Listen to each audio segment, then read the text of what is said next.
welcome everybody to another edition of Hot Program. I am your host with the most, all the way from the East Coast, and as always, folks, I am in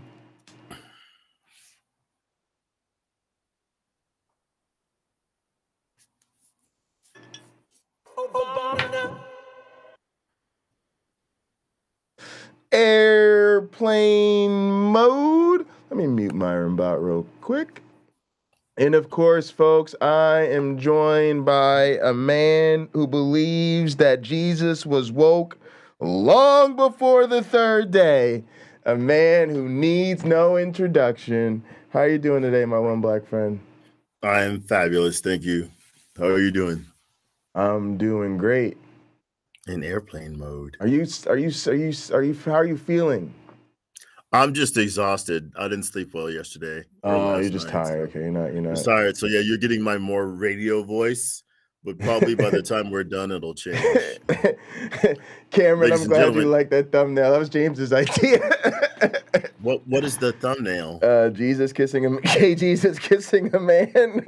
Oh, well, that happens. Judas kisses him in the Bible, and yeah, the kiss of betrayal, right? Yeah, the bubbles move, putting a hat on people. But what kind of kiss was it? We don't know. Doesn't say. All right, gang. So let's get into it, man. We have an actual heavy topic today. What does the Bible say about homosexuality? And I've actually heard some problematic takes on this topic from both atheists and Christians. Mm-hmm. And there's some things that I don't like going on. There's a little bit of wiggling and being a little slippery, and I feel like some of the atheists are allowing that to happen. Then I feel like we have liberal Christians who are really trying to paper over this issue to call it something else. Like they're trying to make it out to be this whole other thing. And then it's like the conservative Christians are the problem. Like they're the pox upon our people. Mm. But ironically, they're the ones that when it comes to what the Bible says about homosexuality, they're keeping it real. They're keeping it real. And I've always, had this feeling like I'm a liberal person. I don't like the right-wing bigotry. But when right-wing Christian bigots point to their Bible and they're like, this is what it says in the Bible, from my perspective, they're right about the Bible. I have a lot of critiques of them. They can read. Their reading comprehension is usually not one of them. They can read. Take a look. It's in a book. Exactly. Mm-hmm. But yeah, we do have some reading to get through. So if you don't mind, we got 3 brief pieces, and I could go ahead and I'll get into them, and then we could get commentary. Mm-hmm. All right. So the way we're gonna kind of map this out is, I looked into this conversation, and there's a little bit of back and forth about what the Bible actually says about homosexuality. And so I'm going to read this article that lays out what I call kind of like a liberally half-leaning perspective, and then get into, these other 2 short pieces, which I think really highlight the slipperiness that people are trying to do. All right, so this is called What Does the Bible Say About Homosexuality? It's from humanrightscampaign.org. And all right, here we go. At the heart of the claim that the Bible is clear that, quote, homosexuality is forbidden by God is poor biblical scholarship and a cultural bias read into the Bible. What does the Bible say about homosexuality? Introduction. For the last 2 decades, Pew Research Center has reported that one of the most enduring ethical issues across Christian traditions is sexual diversity. For many Christians, one of the most frequently first asked questions on this topic is, what does the Bible say about attraction to someone of the same sex? I actually think that reveals the suspicion that they already know, and that's why they have to ask about it all the time, because they already know it's wrong. Although it's unlikely that the biblical authors had any notion of sexual orientation, for example, the term homosexual wasn't even coined until the late 19th century, for many people of faith, the Bible is looked to for timeless guidance on what it means to honor God with our lives, and this is most certainly includes our sexuality. Before we can jump into how it is that Christians can maintain the authority of the Bible and also affirm sexual diversity, it might be helpful if we started with a brief but clear overview of some of the assumptions informing many Christian approaches to understanding the Bible. All right, what is the Bible? For Christians to whom the Bible is God's every written word, it is widely understood that God produces content through inspired human authors to tell the story of God's creation, how sin entered the world, and the redemption that is found through Jesus Christ and his salvation. In this light, the Bible is often seen as the primary source that helps us figure out how the people of God should live. It is important to point out, though, that being God's word doesn't mean we come to understand what is right or wrong through reading isolated passages. Rather, most Christians make these difficult determinations by studying what the whole of Scripture says regarding a specific topic, exploring the linguistic, historical, and cultural context within which the words were written, and then putting these discoveries in conversation with what we know to be true of the character of God more broadly. While the book of Hebrews affirms that Jesus Christ is the same yesterday, today, and forever, our ability to understand and apply the Bible's teachings changes and deepens as we grow in our faith and learn more about the world. What is biblical interpretation? Whenever any person opens the Bible, they begin a process of interpretation. Individuals attracted to others of the same sex are regularly told they are elevating their experience over Scripture when they come to affirming conclusions about their relationships and identities. They're often told this is a direct rejection of the Bible's authority in their lives. But the question is begged, is this a fair and accurate assessment? Are there such things as neutral interpretations? Is there one true or correct way to interpret the Bible? And if so, who determines that? The study of biblical interpretations is called hermeneutics and helps us to address these kinds of questions. Hermeneutics is what we do when we take a text and ask not just what does this say, but what does this mean? In asking what does the Bible say about homosexuality, or more appropriately stated, what does the Bible say about attraction to someone of the same sex? Our task is to explore what the relevant biblical passages on the topic meant in the original context and what they mean for us today. More specifically, we are seeking to determine if the biblical writers were condemning specific practices related to sexuality in the ancient world, or were they indeed condemning all same-sex relationships of any kind for the rest of time? Sorry, I need to sneeze. You go right ahead. Now it's not coming out. All right, troubling the waters of exclusionary interpretations. For many evangelicals and other conservative Christians, the answer to this question is yes. Their interpretation is that same-sex relationships are not able to reflect God's creative intent. Their reasoning includes, but is not limited to, 1, what they were always taught was in, quote, unbiased interpretation of the relevant passages. 2, a core belief that sex differentiation is an indispensable part of Christian marriage, the latter being of tremendous importance because, according to the New Testament, marriage is a primary symbol of the love between Christ and his beloved bride, the church. To them, same-sex couples and single people, for that matter, are uniquely excluded from participation in this symbol on the basis of a failure to perform one or more dimensions of an often vague category referred to as gender complementarity.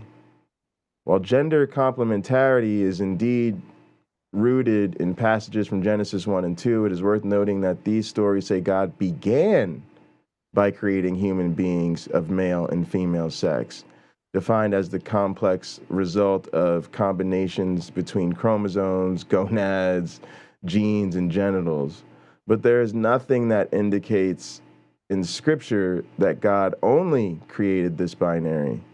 This account says little to nothing about gender, the social and cultural norms and practices corresponding to what is considered masculine and feminine.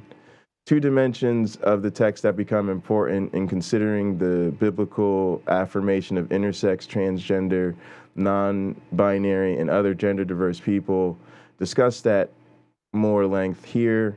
To further complicate the argument against same-sex relationships, Scripture doesn't suggest that respecting biblical authority means Christians should reject experience as a teacher. In fact, what Jesus said in the Sermon on the Mount about good trees bearing good fruit and bad trees bearing bad fruit indicates experience should inform how we learn God's truth. This is what allowed the first Christians to decide to include Gentiles who were not keeping the Old Testament law in the early church. It also was the basis for the Christian arguments that put an end to slavery and has supported movements for women's equality throughout church history as well. All right. There's just too much. Let's get through this section so it's not harder so it's easier to remember where we're at. Okay. The call to reform Christian teaching in these instances didn't suggest that human experience should be held over Scripture. What they did suggest was the obvious exclusion, injustice, and destructive outcomes of widely held beliefs should take Christians back to the text to consider a different perspective, one which might better reflect the heart of God. While some Christians say the Bible presents a variety of hard teachings as well as promising suffering for followers of Jesus, it never endorses oppression. In order for suffering to be Christ-like, it must be redemptive. Redemptive suffering does not uphold oppressive forces, but always expresses resistance against them.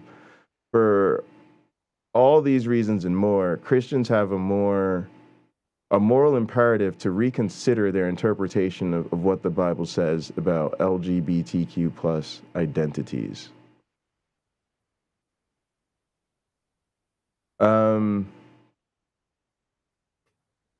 Let's stop here and then we'll go here.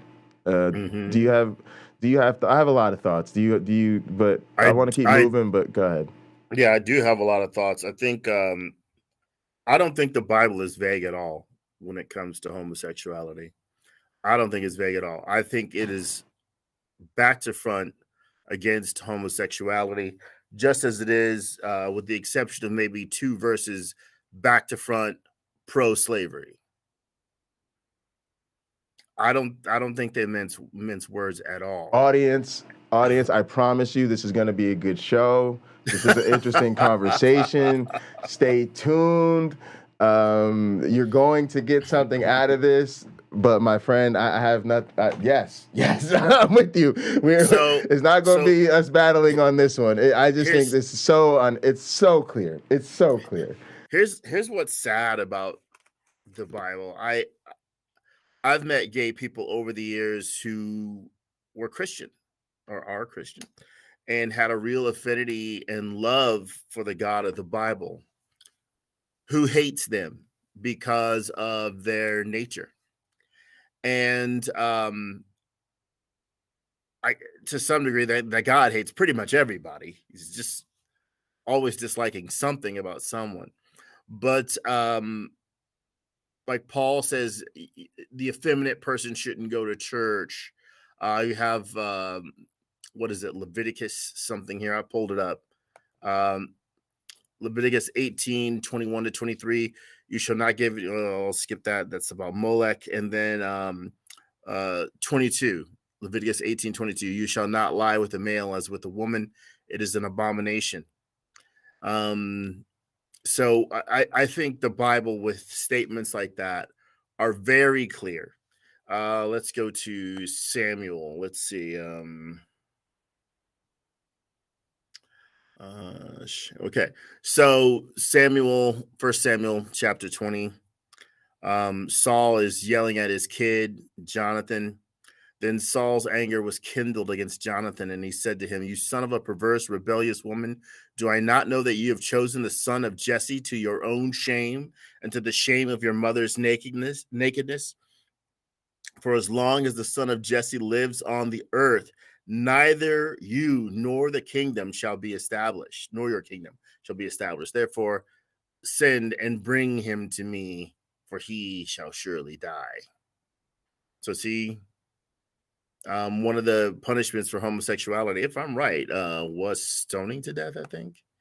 I'll look that up. All right, I'll go while you do that. Yeah. So let me pull this up and just quickly go through some things that really bother me about it.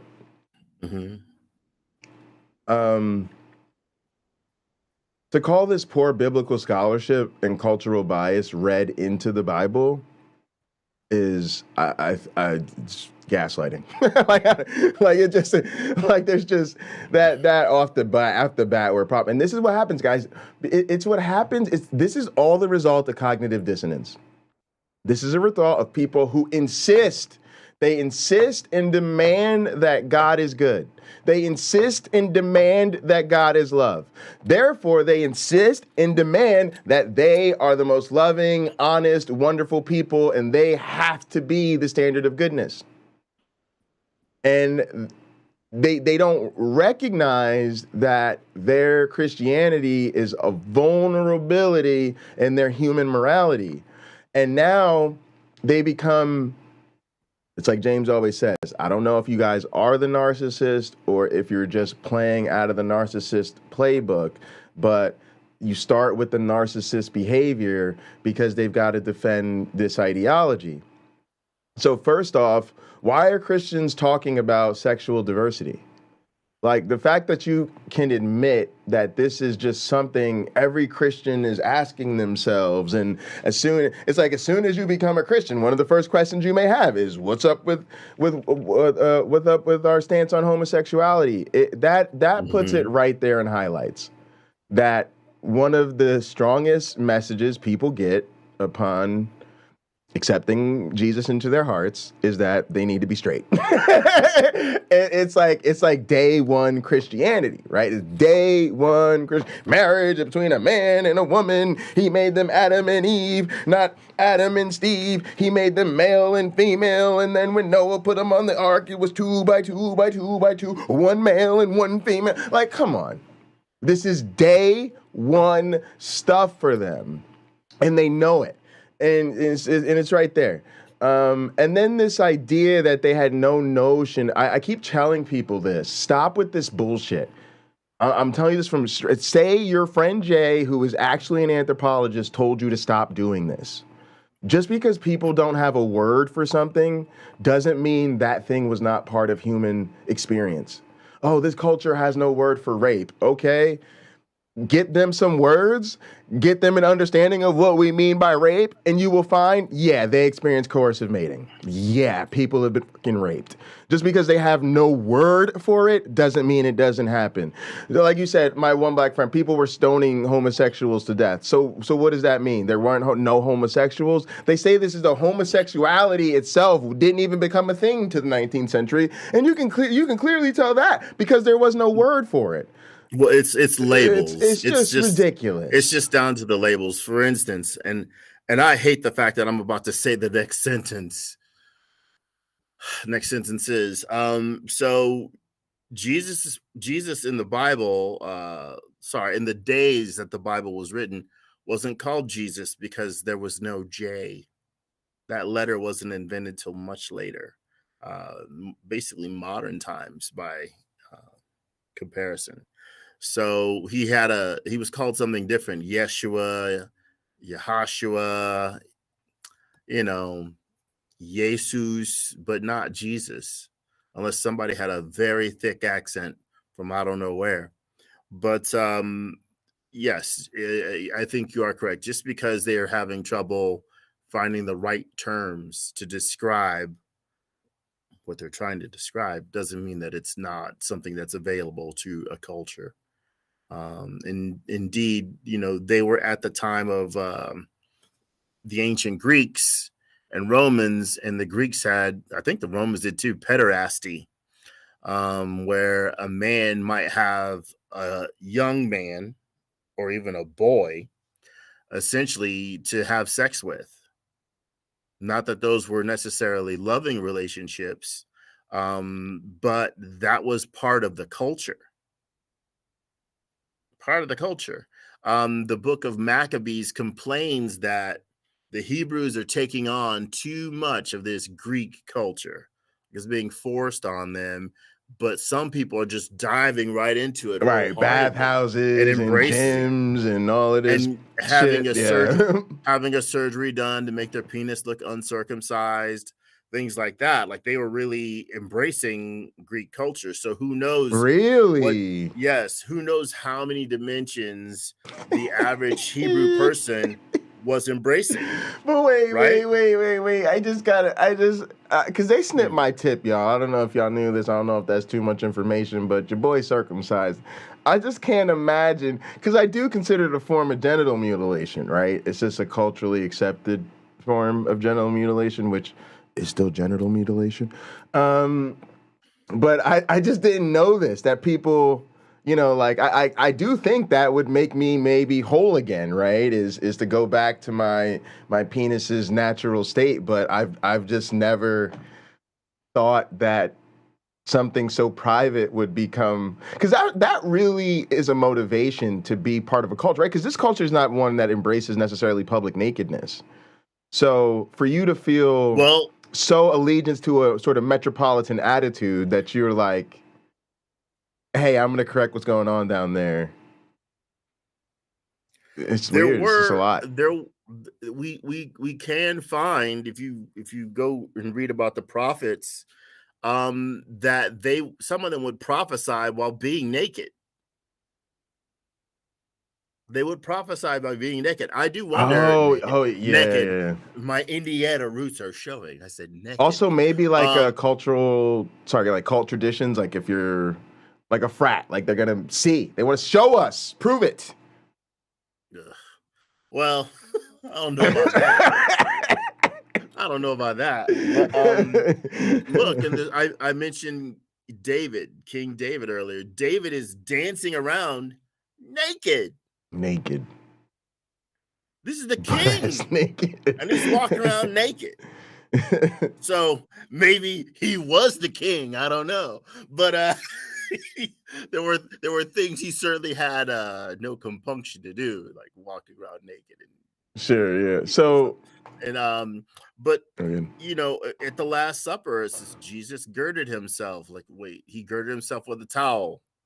Was he fully clothed when he put on the towel? He washed his disciples' feet. Wait, did he wash his disciples' feet, or did he wash their gentlemanly areas? Which one? Because the Bible uses feet as a euphemism for a man's genitalia. Well, which one is it? It's more likely that it was their actual feet that they walk on, but it's not abundantly clear for sure, but they were his guests at his dinner. He's the bridegroom. Now, think of that. This article that you're reading here mentions that the church is Jesus's bride. Well, what about the men in the church? It's not gay all of a sudden. All right, wait. Jesus was a dude. I'm about to get to that. Why in a second. Why the double standard? I guess it's convenient. Go ahead. All right. So I have a fundamental problem with this in conversations. And we've been talking a little bit about how when Christians hit us in these conversations, they're not really listening and they're not really genuine participants.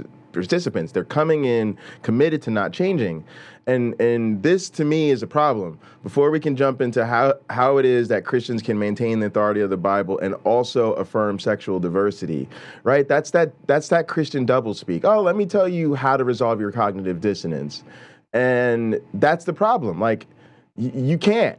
You can't. And like you said, it's very clear and the Bible's unambiguous about it, but this is the type of, like, marketing campaign that they're doing to people. Oh, don't worry about it. Don't worry about it. We'll show you how to do it. You can still say Jesus is Lord and the Bible is God's word, and you can affirm sexual diversity.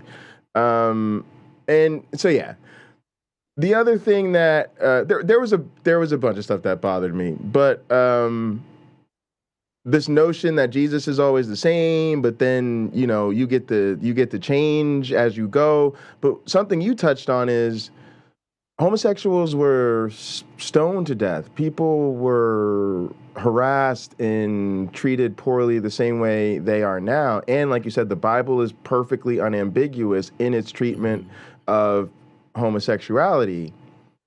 So I'm going to say something I said before about this. That is the context. That's the context. So when Christians tell us, oh no, it was talking about this other thing, it didn't really mean that. If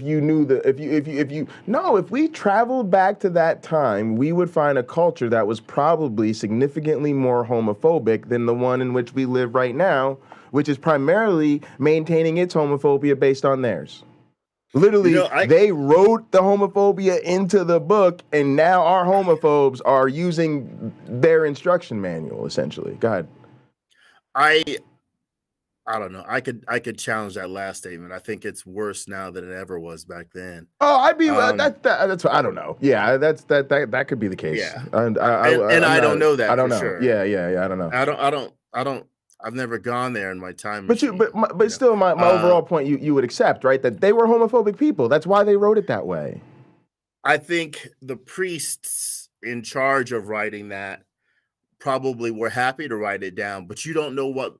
I'll put it to you like this: you don't know what may have happened to that person in their life to make them put that in there. Maybe the person who wrote that wasn't trying to make a social commentary about that maybe being gay is actually wrong for this or that reason. Maybe that was a person who was sexually abused and they knew how many people what they were writing would reach, and they didn't want that to happen to anybody else, right? They didn't want that to happen to someone like them. And so they put that in there. I wouldn't give them that. You wouldn't give them that much credit? No. Okay. Well, again, I have no reason. I have no reason not to believe. And again, I just think if we went back in time, like you said, that priestly class, they'd be homophobes. They're absolutely, again, a culture that tolerates the stoning to death of homosexuals is a homophobic culture. If you think they also stoned to death people who worked on Saturdays. Yes, they had ridiculous. They were barbaric people, right? Super backward. But so that's my thing. That's the context. Mm-hmm. That's the context. This is the product of a barbaric culture with these barbaric views. And when Christians try to make it like it's something else, they're taking it out of context. That is the context. Well, I have to compliment many Christians of our modern times who are sort of trying to rescue the Christian God and rescue the Bible from its failings. It's better when they can admit that it has those failings and it has those problems, and that their God is sort of unworthy of, in my opinion, the God of the Bible is unworthy of their love. Because he can't right. He's got to order these punishments and that sort of thing. And we hear the expression often when Christians are challenged. Well, those are reasons sufficient for God. That's why God did that. And they'll tag that at the end of the most immoral example. Exactly. But that's wrong behavior of the God of the Bible, right. And it's reason sufficient. And I'm like, you've got to be kidding me, guys. What they're doing is what Uncle Bobby says. You cannot enable abusers. That is part of the essential response to domestic violence and abusive relationships. So when Becky comes to you with a black eye, matter of fact, Becky don't have to have a black eye today. If Becky's ever come to you with a black eye, you are no longer on Team John, right? And so a lot of times what Christians are doing, they're doing but John's such a wonderful provider, but John looked out for me, John makes sure my bills are paid, John provides for the children. right? There's all these, and that's a lot of times what Christians are doing. They know he's a little rough around the edges, and he comes down on certain groups pretty hard. But at the end of the day, he's love, and he's wisdom, and he's understanding, and he's patience, right? And he's the ultimate provider. And if you hold on to that, then you can reinterpret his word to be in line with his higher character, so to speak. But they are in fact arguing for the abuser. They are in fact making excuses for the abuser, and they are in fact continuing to subject the abused, right, to the toxic entity, right? They're basically saying to gay people, hey, that's a misunderstanding. Come on, get some of this Jesus, right? And please put some money in the collection plate. And drop some money in the collection plate. God doesn't happen to keep any of it, but we do. The other thing I want to touch on quickly, there was just so much, and I could spend 2 hours on a paragraph of theirs. Hermeneutics is, again, Christians. It's like I get it. Everybody interprets, but the way that they give license to hermeneutics here is incredibly dishonest, because they're saying when you come to a passage you don't like, you can use your hermeneutical power to transform what does this say to what does this mean. But what does something mean starts with what is said, right? If I say to you, my one black friend, I ran out of orange juice, I need to go to the store, right?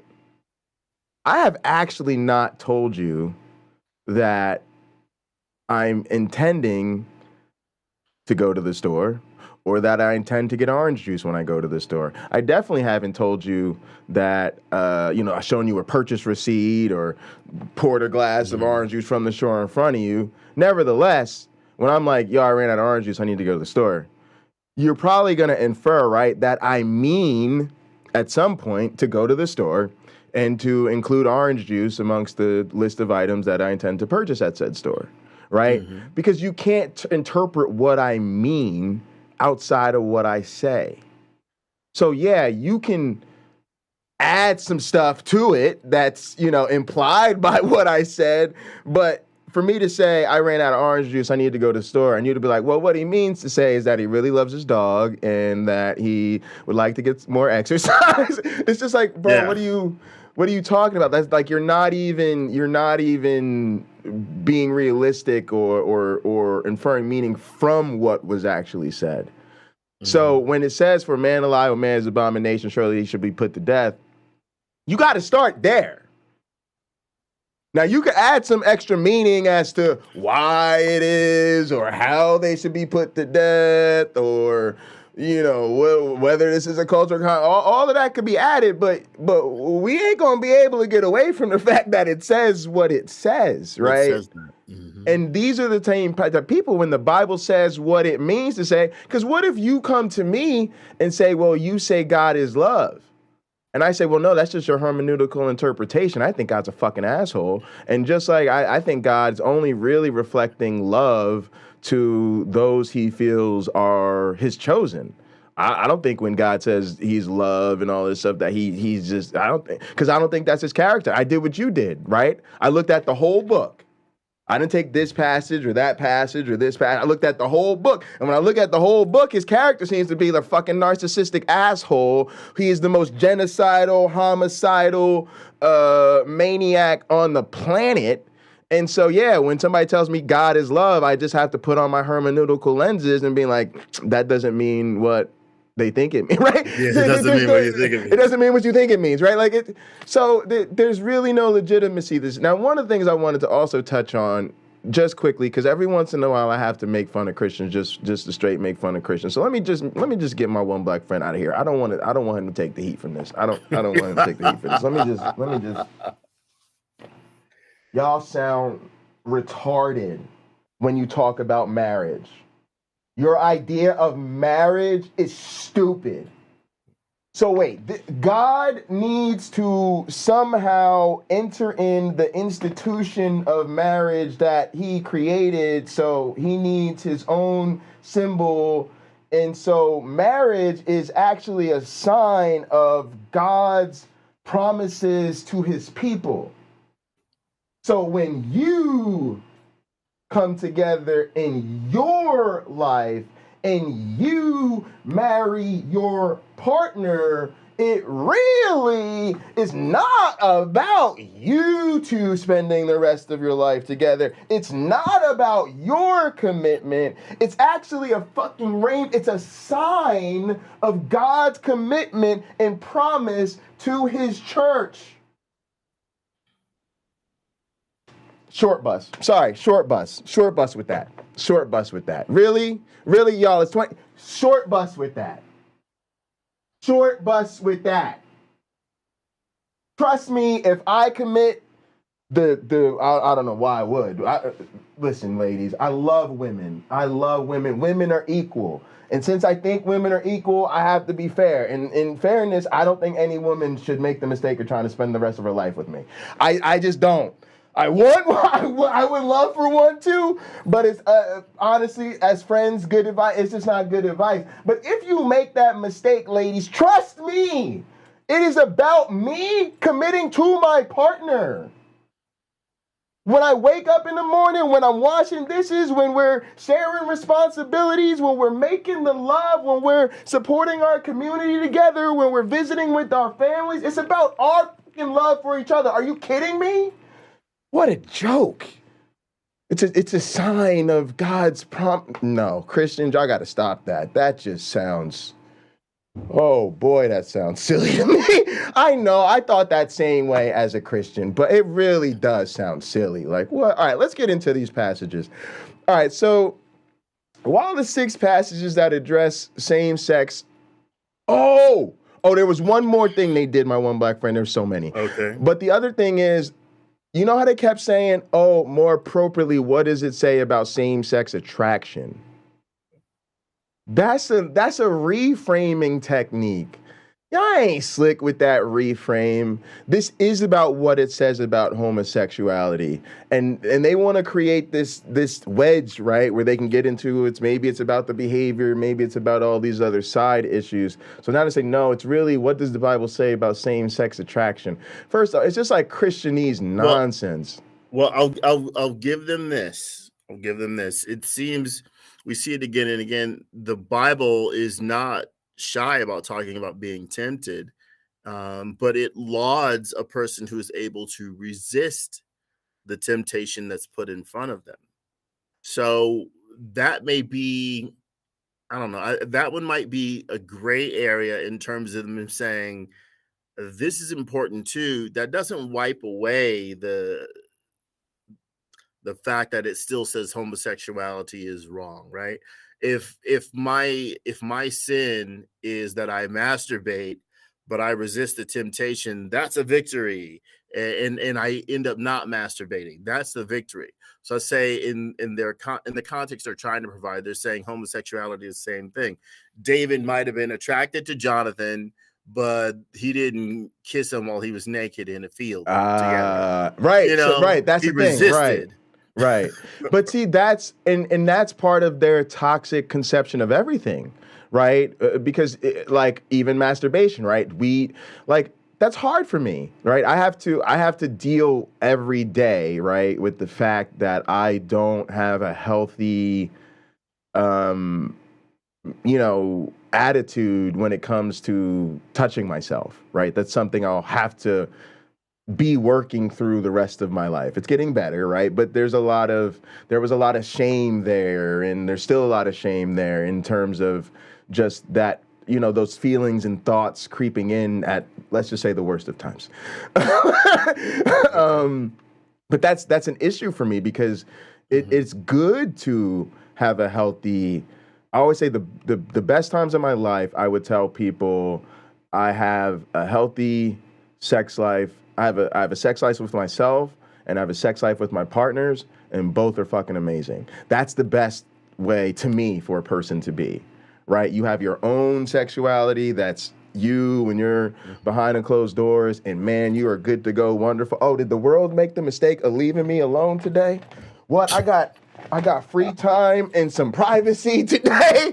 Oh, it's about to get hot in here, right? And then when you're with your partner, it's even more magical because you're sharing the experience, right? And Christianity has fundamentally interfered with both of those things for me, right? It's been a burden to relate to myself and to partners. But yes, that is the great equivocating that they want to do, right? Rebecca will do this. She'll basically say, well, I just think it's sin, and I'm a sinner too, and then I have to resist my sin, and you have to resist your sin, and we all have different crosses to bear, right? So yeah, I think we're on the same page about that, right? That's where they're going with this, right? They want to create that wedge so they can say, maybe we don't have a problem with the attraction, but it's the behavior, and that behavior is sin. But, to me, that's all problematic because the behavior isn't sin, and I don't want our queer family to take that messaging, right? Like some of your friends did, where they're in the church and trying to suppress their own sexuality for the sake of being holy, which to me is unhealthy. And again, that's the issue here, is that Christians don't care about what's actually healthy for the person, or at least not enough. Enough, in my opinion, to really work through this. So I watched a lot of YouTube last week. Did you? None of us did that, by the way. You're alone in that. Okay. Yeah, a lot of YouTube. Yeah, we've all kicked the habit, by the way. You're the last of the Mohicans. Cult of Dusty had on his show a clip of someone talking about it was a criticism of Christians being critical of quote unquote groomers and things like that, and drag queen story hour and all that. And the person said something that I thought was quite brilliant. Along these lines, would you support the church teaching a class about anti-grooming within the church? So basically, here's how you spot someone within the church who is predatorial. Oh, this is good. Would you support that? This ought to be a national movement. If you can get upset, let's get it. Sign me up for Tucker Carlson's right now, right? We on there. There, baby. So in my view, if you can be upset about a man that you don't know dressing up as a woman that you also don't know and reading books that you haven't to kids you'll never meet, then you ought to be wholly supportive, wholly with a W and an H. Yes. Wholly supportive of within your own church there being an ongoing, not a one-day thing, but an ongoing series of teachings about age-appropriate lessons in Sunday school and a sermon series. Exactly, because if you can take care of it from the top down, the oldest to the youngest, at the same time, they're all learning this together. The kids can ask their questions of adults. Pastors reinforcing it. We're talking about it in our small groups, the whole nine. The kids, if you wonder why a kid never wanted to talk to this or that guy and it wasn't their breath, or this or that woman. Hang on, my one black friend. We're gonna throw it in our ministry training because we got to make sure people on the worship team know how to look out for this for people serving. We got to make sure our volunteers are aware because we know we bringing people for volunteering and everybody, because this is the thing. Oh, I love this. Go ahead. I love this. This is so good. Sign me up. I'll send money. I think I thought it was just an excellent point because. Even I posted because Dusty was making the point. Look, you don't see. There's no news about a kid being sexually abused at Drag Queen Story Hour. We don't see that news. But if you turn on the news, you find clergy after clergy after clergy after clergy getting arrested for child porn, sexual misconduct, sexual abuse, things of that nature. It's in the news every day. And yet there isn't similar outrage, right? About a man they don't know, dressed up like a woman they don't know, reading books that they don't know to kids they don't know. 100%. It's easier, I think, for them, again, the cognitive dissonance, it's easier for them to ignore what's going on in their own world than it is for them to say to their fellow church people, you know what, we need to lock this down, because this shouldn't continue to go on. When you have, and I'm not trying to beat up on the Catholic Church, but they could do, or Catholics. Sure. The Catholic Church can do a better job of reining in these priests, and say probably the easiest thing for them to do, rather than having these priests repress their sexual desires for another person, another adult, right? Yeah. And so they end up taking it out on someone who's a kid. Okay. Just make it all. You know what? You can go ahead and be a gay priest. Catholic is supposed to be universal. Yeah. We'll have something for everybody. This congregation over here, please note, the priest is a outwardly gay man. He's happily married to the same person for 13 years. If you actually getting rid of celibacy would get rid of a lot of this. Yes. If you want to go sit in that congregation over there in front of him and enjoy the way that he presents the Bible to you, you go do that. We have somebody who is straight. They've been married for 3 years or 45 years or 48 years. Whatever. Right. You can go listen to him. Just like, I think if we all went to church, we'd go somewhere where not only we felt like we were welcome, but also that the message was good and the message communicates to us. Because if it doesn't, you have no business being there. And if this message is good to you, you ought to come join our congregation and gather. The link is pinned to the description. It's pinned to the chat and it's in the description. But yeah, we're trying to get as many of you guys in to gather. We paid for increased capacity. We can fit 20 people in here. We want as many of you as possible to come join us and gather. We'll be hanging out here all day, and we'll be watching shows and movie later, and people will be gaming, and you ought to come check us out. It's really easy. There's no password right now. That was fantastic, my one black friend. A lot of claps from the audience. Let me go ahead and get through this passage, and then we'll get to these responses, which I think you guys will see a lot going on there. All right, so then what are those passages talking about? Well, the 6 passages that address same-sex eroticism in the ancient world are negative about the practices they mention. There's no evidence that these in any way speak to same-sex relationships of love and mutuality. To the contrary, the amount of cultural, historical, and linguistic data surrounding how sexuality in the cultures of the biblical authors operated demonstrates that what was being condemned in the Bible is very different than the committed same-sex partnerships we know and see today. The stories of Sodom and Gomorrah, Genesis 19, and the Levite's concubine, Judges 19, are about sexual violence and the ancient Near East stigma toward violating male honor. The injunction that man must not lie with man, Leviticus 18:22 and 20:13, coheres with the context of a society anxious about their health, continuing family lineages, and retaining the distinctiveness of Israel as a nation. Each time the New Testament addresses the topic in the list of vices, 1 Corinthians 6:9, 1 Timothy 1:10, the argument being made is more than likely about sexual exploitation of young men by older men, a practice called pederasty.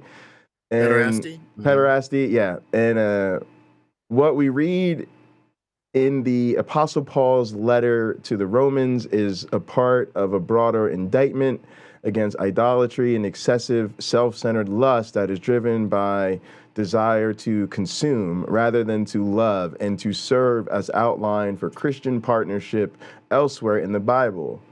While it is likely that Jews and Christians of the first century had little to no awareness of a category like sexual orientation, this doesn't mean that the biblical authors were wrong. What it does mean, at a minimum, is that continued opposition towards same-sex relationships and LGBTQ plus identities must be based on something other than these biblical texts, which brings us back to a theology of Christian marriage or partnership. If neither sex differentiation nor gender complementarity are the basis for Christian partnership, then what is? While the work to undo the decades-long dominant and exclusionary interpretations of these passages is important, its emphasis over and against the affirming dimensions of Christian theology for LGBTQ plus people has stifled exploration of a deeper meaning of sexuality for everyone. From Genesis 2 to Matthew 19 to Ephesians 5, what these passages make explicit and is echoed throughout the rest of Scripture is something mentioned earlier. Marriage is sacred for Christians because it can represent the enduring love between Christ and the church. Christian partnership creates an opportunity to live out God's love. While some kind of difference seems to be important in embodying this metaphor, understanding that all our differences can lead to empathy, compassion, good listening, sacrifice, and what it means, quote, to love our neighbor as ourselves. There is scant evidence that it is our biology or our views of gender that are the required difference. Anyone who has ever been in an intimate relationship of any kind can testify to the range of differences and resulting conflicts that are an inherent part of any two personalities attempting to integrate their lives. And remember, those who are not married but are not LGBTQ plus, like single people or people whose spouses have passed, are embraced as Christians.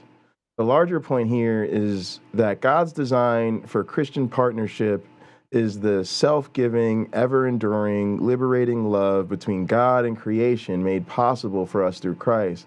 A tall order, but nevertheless something countless LGBTQ plus individuals and couples have been living into and continue to live into today. Okay, let me add something here. So, in the ancient Hebrew culture, at the time that things like Samuel were written and Leviticus and Deuteronomy and Genesis, kids got married at 12 and 13 years old. So and I don't know when, I guess it's different for everybody when they become attracted to another person, sexually or whatever. But if you're married and you have an arranged marriage at 12 or 13, you don't really have time to pursue relationships on your own. Now you're expected to make children and raise those children, and the Hebrews. You're supposed to teach if I was Hebrew and I had a son, I'm supposed to teach him a trade. I'm supposed to teach him about the Torah and oversee him writing his own Torah. He's supposed to write it out himself. That's my challenge to people saying ancient Hebrews had very low literacy rates, because the Bible says they're supposed to do that, which means it's another thing people didn't give a rip about back in the day. So, you have that sort of, if you were a gay person back then, that's kind of working against you, because it may have been awkward. I don't know. Maybe we have some people in the chat who can chime in on this, but who are homosexual. Maybe it was awkward. Like they couldn't express it. I had a friend of mine from college who we might as well have been boyfriend and girlfriend at the time. But she and I were talking last year, writing to each other last year, and she told me that at that time she was lesbian, but she barely understood herself. She couldn't really. She didn't talk about it to me or anyone else. No one else. Right. She didn't articulate at that time. Yeah. Yeah. She kept it. I mean, this is a 20-year-old woman. Sure. She kept it bottled up. But I gotta be honest with you, I think they knew, right? I think they knew. It was certainly less discussed, and right, but again, you couldn't not be aware that this is a thing people were killed over. Well, look. There wouldn't be a rule about it if it wasn't happening. Right. That's just a fact. Yeah, exactly. But what is, again, did it arise out of someone being abused? Did it arise as we see Samuel upset with his son Jonathan and David because they appear from the text? It appears they have some sort of intimate relationship. Right. Do you prefer the son of Jesse? Yeah. Sorry, dude.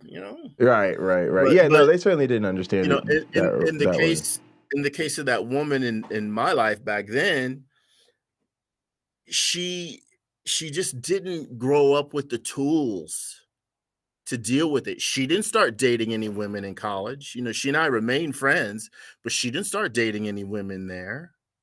And she had to get away from essentially all that she knew before she embraced that part of herself, and then you had to ease herself into it. Right. And for me, that is a completely unacceptable state of affairs. Completely. Like, I've been telling people now, I'm all about transing the kids, because I've been talking to some of the trans people in our community and understanding that some of them lived not being able to be their full selves longer than I've been alive. Wow. So I can't have that going forward. And I think all of us should realize how serious that is. So to me, this is why this issue is important, because the reason is this culture. This culture of homophobia. And again, I don't think it's limited to the religion. Matter of fact, I think it predates the religion. That's why it resonated in the religion. It resonated with people in terms of their sense of right and wrong, right? People have a sense of right and wrong. People had morality. We couldn't have got this far if we didn't. And also, people had aversions. So you could not have squeezed this into people's holy agenda if it wasn't a pre-existing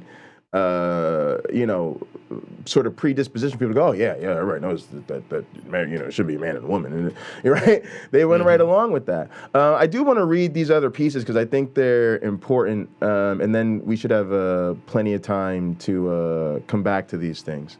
But I think they're both really short, but they're important sort of commentaries I found that articulate some of the views I think we hear in this community, and a sort of a brief summary of what some of that argument looks like, and then why it's a problem. This is going back a ways, but it's nevertheless, I think, relevant to what's happening today. So Bible is disapproving of homosexual activity, but not homosexual orientation. And these are just like, so this is a guy wrote a piece, this is like the view, and then this is like an editorial kind of comment about a piece, and then we're going to read the response to this. All right. In his personal view, Sheard, who's the original author, states that, quote, most people have a relative or friend who is lesbian or gay. This is incorrect and merely reflects the misconception that homosexuality is relatively common. In fact, it is very uncommon. The National Survey on Sexual Behavior in 1994 found that 0.4% of men considered themselves exclusively homosexuality, as did 0.1% of women. Most people do not have relatives or friends who are gay. This is incredibly misleading. Most of us do have a relative or a friend who identifies as something on the spectrum. To only represent the numbers for people who are exclusively homosexual, at one extreme of like the Kinsey scale or something like that is incredibly misleading. And also, even if something is that rare, like our average social network is about that. If something is, as common as this really should be, which would be, a couple percent or a few percent, that's in your social network. Most of us have an intimate social network of about 50 people and a relatively extended social network of about 200 people. Trust me, we all have a friend or relative who are gay. And also, you're not taking into account, the fact that this is still an identity that's very closeted. So you're not getting good data. This is incredibly misleading. People continue to have reservations about the acceptability of homosexuality. 72% of respondents in a survey for the Independent 1997 believe that the age of consent for homosexuality should not be reduced. Sheard also implies that suggestions that homosexuality is this is a key part, is disapproved of in the Bible come from religious bigots. But any review of Bible references to homosexuality clearly shows that they are disapproving of homosexual activity, not orientation. Only by trying to twist meanings and ignore inconvenient passages can one come to any other conclusion. The reason for the Bible stance is not to, quote, bash homosexuals. It is to protect people from dangerous behavior. Sexual activity is a major risk factor for HIV infection, and homosexuals have been one of the main groups suffering from and dying of AIDS. As Beard rightly says, a lifelong faithful relationship is the only way to guarantee safe sex. Unfortunately, many homosexuals, like many heterosexuals, do not have such relationships. Finally, the use of the word homophobia is incorrect. According to the New Collins Concise English Dictionary, a phobia is, quote, an extreme abnormal fear or aversion to something. Doctors expressing their opinion that homosexuality is not compatible with biblical Christianity are not expressing an extreme fear or aversion. They are merely restating a biblical standpoint, which is there to protect people. Homosexuality is a difficult area with both medical and religious aspects. Unfortunately, Beard's article has merely served as a propaganda vehicle for the lesbian and gay Christian movement and has not shed any useful light on the subject. All right, let's read this response real quick, and then we'll have about 45 minutes here. I got to go at 5:30 to get into this discussion. And this is called The Bible Stance on Homosexuality. It was a response to what I just read. The editor, Waite, is the author of the piece I just read. Waite quotes selectively from the National Survey on Sexuality about the prevalence of homosexuality. He is doing exactly what I reported in my personal view, distorting the evidence. He says that the Bible, that, quote, Bible references to homosexuality clearly show they are disapproving of homosexual activity, parentheses, not orientation. Experts in biblical interpretation believe that in biblical times there was no understanding of the modern view of homosexual orientation as mutually supportive and affirming. Waite is right in saying that the Bible stance is not, quote, to bash homosexuals. Leviticus chapter 20, verse 13 reads, if a man has intercourse with a man as with a woman, both commit an abomination, they must be put to death. So the Bible's stance is not just to bash homosexuals, but to murder them. Why Waite or anyone else wants to associate themselves with such barbarous and inhuman text is beyond my comprehension. Waite comments on the medical risk of homosexual activity, by which he presumably means anal intercourse, but only 2/3 of gay men take part in anal intercourse, while as many as 1/3 of heterosexuals do so. This means that more heterosexuals than homosexuals have anal intercourse. Waite's criticism should therefore be primarily addressed to heterosexuals, and the National Survey found that there is no great disparity between numbers of partners overall. Waite says that the use of the word homophobia in this context is incorrect. A recent survey of 4,000 known homosexuals and bisexuals has shown that 34% of gay men and 24% of lesbians had experienced physical violence, and 73% had been taunted in the previous 5 years because of their sexuality. This is clear evidence of the, quote, extreme abnormal fear or aversion to homosexuality, which Waite rightly quotes as a correct, though ungrammatical, definition of homophobia. And this really actually bothers me. And let me do this real quick. Here's the definition of phobia. A phobia is an uncontrollable, irrational, or lasting fear of a certain object, situation, or activity. Is a type of anxiety, could be defined as a type of anxiety disorder characterized by persistent and excessive fear that can lead to panic attacks. People with phobias go to great lengths in order to avoid the thing that triggers the phobia or endure it with great anxiety and distress, which actually matches. But let's go to this. Homophobia, right? Let's do definitions. So good. Sorry, I don't like when Brave does this, but it's all good. Fear, hatred, or mistrust of lesbians and gay men. Now, why am I making that point, gang? because these are words, and like with etymology, you have to understand that in the sense of homophobia, phobia is just a fucking root word. It's just when they needed to make up a word to describe fear, hatred, or mistrust of lesbians and gay men.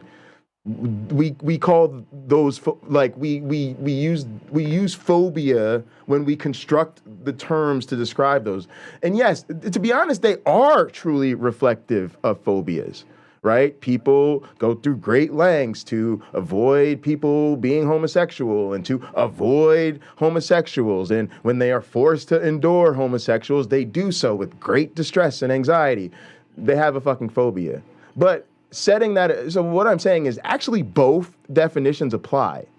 But the thing that they keep misrepresenting is the language here. They keep going, oh, I can't be a homophobe if I don't have a phobia of homosexuals. That's not the definition of homophobia, my dude. And maybe you don't understand this, but it's some pretty low-level stuff, dog. Most 8th graders understand that you can have a root word like is it like, I don't know the etymology of the word, but it's one of them situations like from the Latin phobia, meaning da-da-da-da-da, right? So you take an old Latin word, you put a prefix in front of it, and then you use that as the word to describe the new thing. I mean, this is how we make dictionaries and languages. I mean, this is simple language construction 101. And so they literally gonna try to pull a bait and switch on the rest of us, like, oh, I'm sorry, you can't be a homophobe because that's not technically a phobia. Like, nigga, please. Like, it's real pathetic. The other thing I want to quickly address is some of this commentary that, and I guess they're kind of related, that some of these passages were originally condemning pederasty or whatever. Okay. Why didn't they just do that? Why didn't they just do that? Why didn't they just say, for anybody to sleep with people that are young as shit and you shouldn't be having a family with is immoral and surely you should be put to death? Wouldn't that be great? Because that would have covered them doing it to little girls too. It would have covered, women doing it to little girls and women doing it to little boys. It would have been a much better rule. Well, remember, it's not divine; it's divisive. Sure, exactly, but and that's kind of, it was like that then. It's like that now. But doesn't that in and of itself, isn't that homophobic? Right? Where basically you're like, we need to make a law. We need to make real rules for people to live by because this immorality shit is getting way out of hand. Right? And then they're like, you know what? We look around and we see adults taking advantage of young people, and we realize that could be quite destructive for the young people, but we're only gonna make a rule, right, against men doing it to little boys. You are not defending that this is not homophobic when you say that. You're revealing that it's incredibly homophobic when you say that. No, wait. To be fair to what the Bible says, the epistles do spend a few verses bringing it up, sexually immoral stuff. So 1 Corinthians 6:9 through 10, or do you not know that the unrighteous will not inherit the kingdom of God? Do not be deceived. Neither the sexually immoral, nor idolaters, nor adulterers, nor men who practice homosexuality, nor thieves, nor the greedy, nor drunkards, nor revilers, nor swindlers will inherit the kingdom of God. Right, but it's got sexual immorality in there. Right, but my point is the only people that are getting singled out are the gays. Even in that passage, it says, or men practicing homosexuality. Like, well, they're just included. They're not being singled out. They are being. Come on, we need a queer person on the panel. Neither the sexually immoral. It's right there. But my point is they're not. But my point is that they're not singling them out for what they're like. Why are you naming gay men? But it just says nor men who practice homosexuality. It's sort of lumped in there. I get what you're saying. I get what you're saying. You're saying that they're, but that's the problem, right? This should not. We're still on the same team. There's like this should not be included in your examples of sexual immorality. Look, 1 Timothy 1:10, the sexually immoral. Now, and actually, in a way, this seems to be sort of saying what you're saying as opposed to what I'm saying. 1 Timothy 1:10, the sexually immoral, comma. Well, no, it's breaking it up. Men who practice slavery, men who practice homosexuality, enslavers, liars, perjurers, and whatever else is contrary to sound doctrine. So that's like an excerpt. Yeah. Romans 1:26. I'm using a list from openbible.info. And the topic I typed in was effeminate, because I remember there was a verse that says like effeminate men shall not be allowed into the temple. And I'm trying to find that, and I don't see it in all this stuff. So that's even effeminate. So what if the person isn't gay? They're just whatever. Their mannerisms. Maybe they were raised by their aunts, or their single mom because their dad got killed in a battle that was senseless or something like that. Right. So they take after her mannerisms, But yeah, there's again and again, the Bible, in my view, fails to give the best possible information, but this is a book. This is a book that says if I have a flat nose, I can't go into the temple. Right. So one, and so that's one of the things I wanted to address, which is to say, I find those arguments wholly inadequate because the Bible to me is so clearly calling out homosexuality as a form of sexual immorality, which I think we're all on the same page about, right? Whether they're singling it out or including it in their list of forms of sexual immorality, the point still remains. They're being very clear that it's a form of sexual immorality, which is the problem that we're trying to address to begin with. And the other thing is, I don't know there's a fallacy here, genetic source. I don't know what it is, but it's the idea of arguing from like an original interpretation. Like, it doesn't matter. Like, let's just grant. I don't think it's true, right? And I think that's the problem. The bigger problem I have is that it's not true. But granting that it's true, that maybe the original text, if we could go back to the original Hebrew or whatever it is, actually said something different. It didn't even say homosexuality.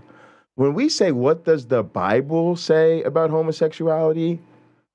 We're not asking what the original Hebrew manuscript said 3,000 years ago. Because religion today is not based on people reading the original Hebrew manuscript from 3,000 years ago.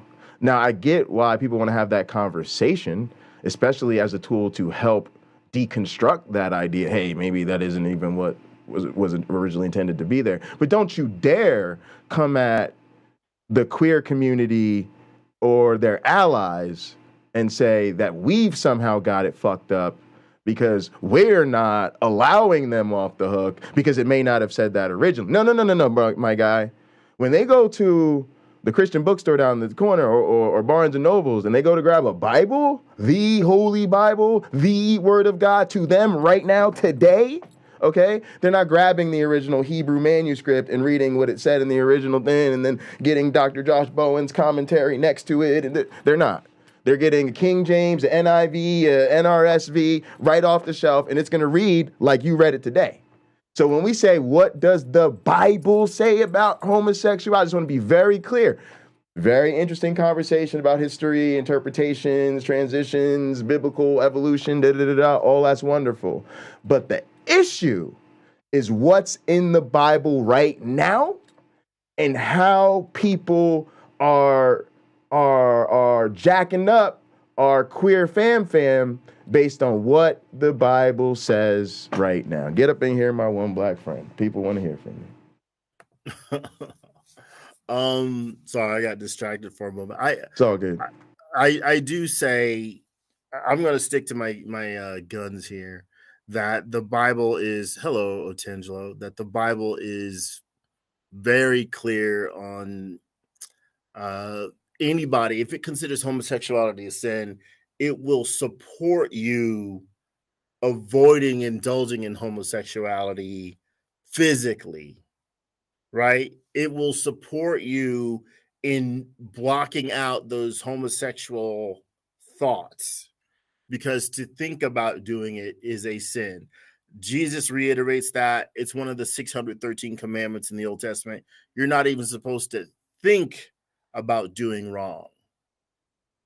So for it's kind of, I have to say, I can't say unforgiving. I'd like to. No one can hear you, Otangelo. You're muted. And maybe you want to. He's not on the stage. Oh, he's not? Okay. Because I don't know. He kind of has that face like I had when I logged in. Like, what? So I can't give the Bible one for the win column here, because I think, once again, the Bible fails to meet the needs of its people. Once again, the God of the Bible fails to meet the needs of his people. So comes up short once again. 100%. 100%. Yeah. So I think that's where I'm at with it, and it bothers me. Carrion said, I've been learning about other religions, practices in 1st century BCE, CE. There are numerous writings on them. You can see exactly why the Bible discriminates as it does in response to these.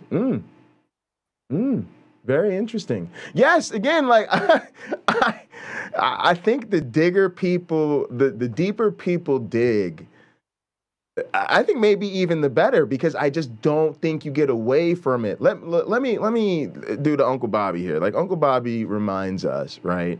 If you are a woman, your rights had to be written into this Constitution later. If you are Black, it started at you are 2/3 of a person, or whatever it was, right? And your rights had to be written in later. Like, you just can't get away from that. Don't come at me and tell me, oh, there was really no problem if you trade. No, the Christians started their own nation. They went away from England. They was like, nah, that Church of England stuff, we're not gonna do. We're gonna do Christianity right over here in this new spot. It's called America. It's gonna be beautiful. And they go over there and they created a government where the rights of women and Black people had to be written in later. And guess what? Gay people had to wait even longer than that. Gay people couldn't get married till in America's history pretty much yesterday. And guess what?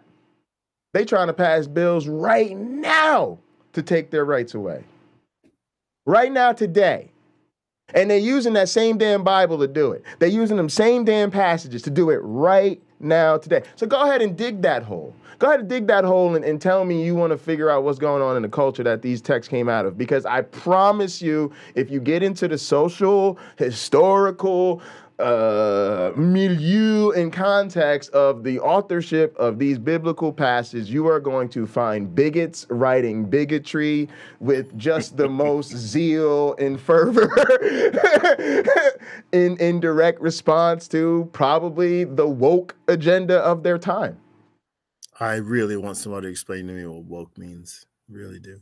Well, I think, sadly, in our modern times, a lot of people who are promoting biblical morality, if you will, if I give thought to running for office, and I can see myself being a representative, maybe even presiding over proceedings. And when someone tries to whip out something from the Bible, I will gladly let them finish what they have to say, and then use their own book to condemn their behavior, saying and let them know, according to what you want to govern by, this body should put you to death. Are you sure you have the right rule book? Or are we not here in place to make the best possible rule book for this society? Because a lot of people mistakenly believe that the Bible is, and again, the shield that protects that wholesomeness of the Bible is ignorance. Once you read this without the TV on, right? Once you read it without music playing in the background, once you actually read it and see what it says time and again, if you are not shocked, horrified, and disgusted by the behavior of the Christian God, then maybe you're not as good of a person as you think. Also, I just made an important argument in the chat for the God Talk. Jesus is more like the Messiah. That was one of my intros. I'm pretty sure that was one of my intros. Dude, now a man who says Jesus was the man in Messiah. He had magic powers. He was God. Satan offered him dominion as far as he could see, and he never once used it to get some pussy. Get out of here. Offended by Jesus kissing the boy. Who else was he going to kiss? You saying he had a female disciple? Who else was he going to kiss? His beloved, John, on his shoulder over here. Out of here. He never once used it to get no pussy. And you know how Mary Magdalene was all up in his crew, washing his feet, everything. He never laid it down right, not one time. Jesus did not care about female orgasms, and he can go fuck himself. Boom. You may have. You may have struggled with that. I don't know. Not once. Oh my goodness. But it's one of those things where those who are shouting about how good it is have not read it, right? They don't understand it. They can't be critical of it because it means so much to them, and yet it's without use. I have my father died many moons ago. I have his video camera. It is, I have an iPhone here that has a better video camera. So what he used to sort of capture the world is not as good as what I can use to capture the world. Right. And I have an Android phone that has an even better camera than this iPhone. And I only use it when I travel because my iPhone, I'm sort of entrenched on this thing with my day-to-day, but not so much with the Android, or not at all with the Android. So I have a choice. If I want to communicate to future generations with what I'm recording, right? I can do it in 4K or I can do it in 8K. Well, maybe in the future they can't stream 4K video because it's too low quality. Like when we look at stuff from the 70s, it's like videotape from the 70s. Like, what the heck is this? Why does it look so awful? Well, I don't know, but it's cutting edge back then. It's not so much anymore.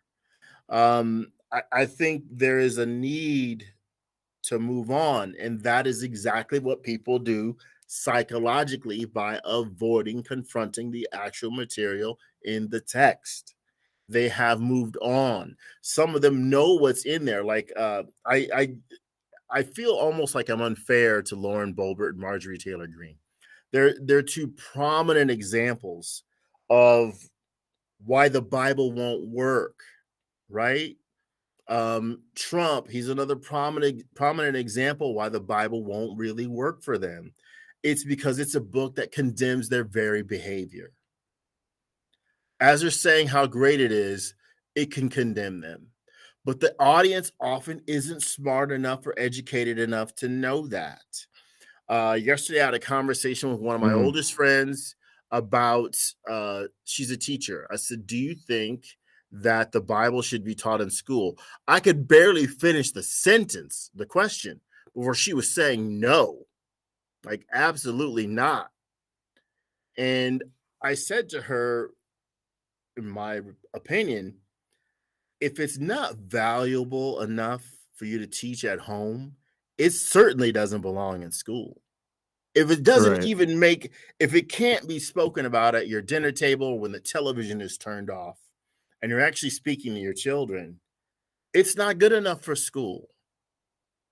And I think there are a lot of parents who, if they were confronted with that, if it was just put to them like that, they'd realize it. Like, well, I guess it's not.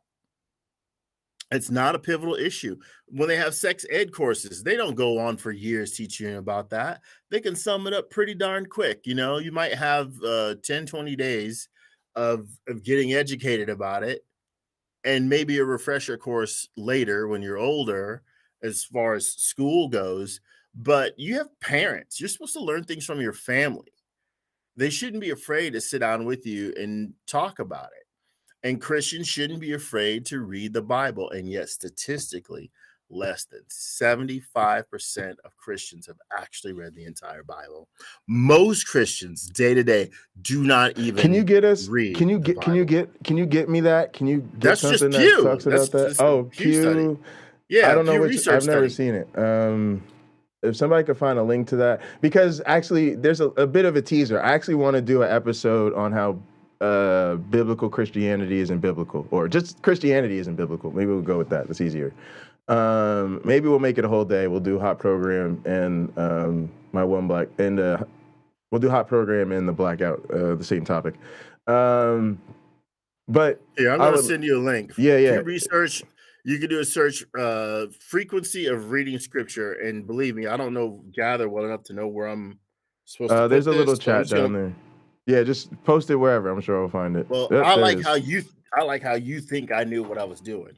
So I posted it. Can you see it? Yep. I pulled it up. All right. Then you take what I did and you can share it broadly. Yeah. Because I don't know that I've done that. All right. So frequency. Yeah, I'll drop it in the stream chat. So scroll down just a little bit. Scroll down just a little bit. In this page you have here open. So look at this graph. Less 35%, at least once a week. That's not the whole Bible. That's reading from the Bible. 10%, once or twice a month. Now, you know, that's just to settle an argument if it's once or twice a month. Right. 8%, several times a year. Several is not a specific number. 1%, seldom. I'm sorry, 45%. Also, only the 35% is at least once a week. Only, and that's primarily in church. That is the ones who open the book, right? Who follow along with the. At least once a week. I bet you 80% of this at least once a week crowd is. I'm gonna give you the range. There's a range in here. The range in here is from I follow along with Pastor to Bible studies and devotionals. Pocket Locker. The most important statistic is yet to be read. 1%, all the way on the right. 1% don't know.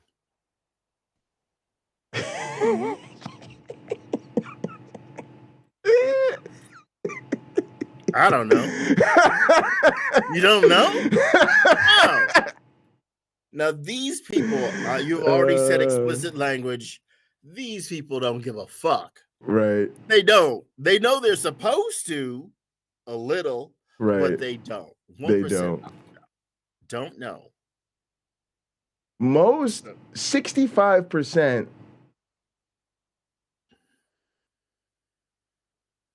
read it once or twice a month at most. And that's only 10%. No, yeah, exactly. The majority is several times a year, seldom, never, and I don't know. That is... This is why... 54% of Christians. This is why the Christian religion is so strong. It's a bumper sticker to a person's morality. It's not the basis for it. This has to be one of the questions you just slap it on the back of your car. My boss is a Jewish carpenter. Well, what can you tell me about him? He was Jewish and a carpenter, and his name was Jesus. His mom was Mary. His earthly notional father was Joseph. He was the son of God. He was made when the Holy Spirit came upon Mary and impregnated him. He was divine. He healed people, gave speeches in front of crowds. You know, they can sort of give you an idea that makes you think he wasn't very different from any other son of God back then. Yeah. The other thing I wanted to touch on real quickly, because somebody dropped a link to it. The Tennessee House of Representatives passed a bill on Monday that allows county clerks to refuse to certify marriage licenses that go against their personal beliefs. The vague language of the bill gives room for local officials to deny marriage equality to LGBTQ plus couples, interracial couples, and interfaith couples. Introduced by Representative Monty Fritz of Kingston, the bill, House Bill 0878, adds a single line into the state code that says a person shall not be required to solemnize a marriage if the person has an objection to solemnizing the marriage based on the person's conscience or religious beliefs. Oh, Now, what great. this bill needs to have I won't marry any Christians. Immediately after that is to say, if it is declined, someone else must be in the same location. Someone else must do it. They have to have someone who will if they have someone who won't. It's not like you ran out of toilet paper at your location and I need to go to another supermarket. No, this is civil rights. This is civil rights. So if you're in Tennessee and you have standing, maybe you should confront the state of Tennessee about but this. They didn't and they won't. But they didn't and they won't, because the purpose of the law was to exclude those couples. That was the point. Of course, they're not going to build the anti-prejudice part into it. But it's not. But look, it's Plessy v. Ferguson. It's separate but equal. If you want to allow this person to not accommodate me legally, I'm supposed to be accommodated. According to this bill, it gives people the right to opt out of accommodating me, right? Right. So my fiance is Cuban. To most Americans, she looks like a white person. Right. Right. So we went in this office and when they saw us, they could turn us down too. I'm like, but she has black family and I have white family. Right. Both my great grandfathers were blonde with blue eyes. And curly hair. So, but it won't make a difference to that person if they're so hateful, right? Right. Yeah, and that's what I mean. This is we gotta recognize this for exactly what it is. This is discrimination. That's what the purpose of this is, and they don't want to give them the way to redress the grievance. They want to create the grievance. But no, legally they have to. Legally they have to. No, but they're changing the law. That's what we're saying. They're changing the law. What I'm saying is, okay, so like in my offices. No, I get what you're saying. I'm just saying this is the problem. Let me just say this. In my offices, if someone comes to the door and they have a problem, I don't want them to talk to anybody that works for me. If you have a problem with something my department did, you come to me. Because I have seen people yell at my staff. I've seen people be all manner of indignant. And I've seen my staff be confused by the person's request. Right. So I say, all problems come directly to me. Right. And I'll delegate it to someone on my staff if I need them to solve it, or I stand right there and I solve it while the person's next to me. That gives that person a sense of, wow, they really cared. They did something about my concern rather than just like brush me off and not care. Right. Right. So for me, I would say in order to run a proper office, if there's someone who, and these people should say to their manager, look, if an interracial couple comes in, I won't give them a marriage certificate. If a gay couple comes in, I will. If and the other person in, other people in the office, oh, well, I'll take those that you don't want to take. I'll take all those interracial couples. Yeah, you know what's better? You know what's better? You're just federally not allowed to discriminate against protected classes. So we strike this bill down as unconstitutional. Also, I just got to be honest with you. Mm-hmm. I'm allergic to the term separate but equal. Don't say it to me. Didn't work. Doesn't work. No such thing. No such thing. And that's the point. And that's the point. No, the point is for this not to work. The point is for the big, nice church that has a really beautiful place, that's a really beautiful setting, to walk in there and tell your gay asses they won't marry you, and to make sure that, oh, well, you no longer can get access to, you can't get married where you want to get married. Now, sure, you can still go down to the Justice of the Peace. You could still go to a small church. You could still do it on the beach in front of 100 people. But we've got to stop we've got to just call out bigotry and discrimination for what it is when we see it.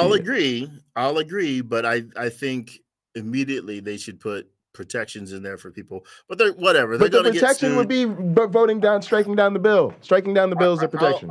I'll say this. It's going to be like Dusty says about the police. Don't worry. They'll investigate themselves and find no wrongdoing, or that the public will pay for it. They'll get sued.